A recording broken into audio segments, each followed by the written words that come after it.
ஆறாம் நிலை. இயேசுநாதருடைய திருமுகத்தை ஒரு பெண் துடைக்கின்றார். என் இனிய இயேசுவே, உம்மை ஆராதித்து வணங்கி உமக்கு நன்றியறிந்த அஞ்சலி செலுத்துகின்றோம். அது ஏன் என்றால், பாரமான சிலுவையை சுமந்து படைப்பனைத்தையும் மீட்டு இரட்சித்தீர். மனதிற்குள் வெரோனிகாவின் நினைவுகள். பாவம், இயேசுவின் அழகு திருமுகம் இப்படி இரத்த கரையினாலும் முள்முடியின் கொடுமையினாலும் அலங்கோலம் ஆகிவிட்டதே. நாம் சென்று புண்ணியரின் முகத்தை துடைத்தால் என்ன? முரடர்கள் என்னை அடிப்பார்களோ? அடித்தால்தான் என்ன? இயேசுவுக்காக, இந்த உத்தமருக்காக எதற்கும் துணிந்து செல்வேன். ஏன், என் உயிரையும் கொடுப்பேன். ஆண்டவரே, என் போதகரே. ஏய் நில்லு, எங்கே செல்கிறாய்? என் ஆண்டவரை காண. இன்று அவன் எங்களின் குற்றவாளி. யார் குற்றவாளி? நீங்களா? என் தேவனா? அன்னாஸ் கைப்பாசியிடம் கேட்டுப்பார், இவன் செய்த குற்றங்களை சொல்வார்கள். குணம் பெற்ற, ஆறுதல் பெற்ற எத்தனையோ மக்கள் இருக்கின்றார்கள். அவர்களிடம் கேட்டுப்பார், இவர்தான் மீட்பர் என்பர்.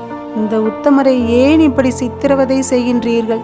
என் உயிரை கொடுத்தாவது எனது ஆண்டவருக்கு ஏற்பட்ட நிந்தையை நான் போக்குவேன். தேவனே, என் நேசரே, தேவா, உந்தன் அழகு திருமுகம் பொழிவிழந்து விட்டதே. உன் மாசில்லா முகம் வாடிவிட்டதே. இரத்தம் வழிகின்றதே. முள்முடி உன் கண்களை துளைக்கின்றதே. தேவா, ஏன் இந்த கொடுமை? அற்புதம்! என்ன ஆச்சரியம்! என் உறுதிக்கு சாட்சியாக உன் அழகு திருமுகம் துணியில் ஒதிந்து விட்டதே. பிரபு நாதா, உன்னை மறவேன், உன்னை மறவேன். வெரோனிகா, உனக்கு ஒன்று நினைவிருக்கிறதா? ஒரு முறை சொன்னேன்,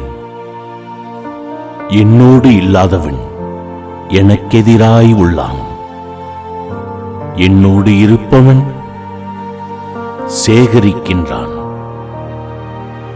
என் பாடுகளில் துணிச்சலாய் உதவ வந்த உனக்கு என் திருமுகத்தை பரிசாக உமக்கு தந்தேன்.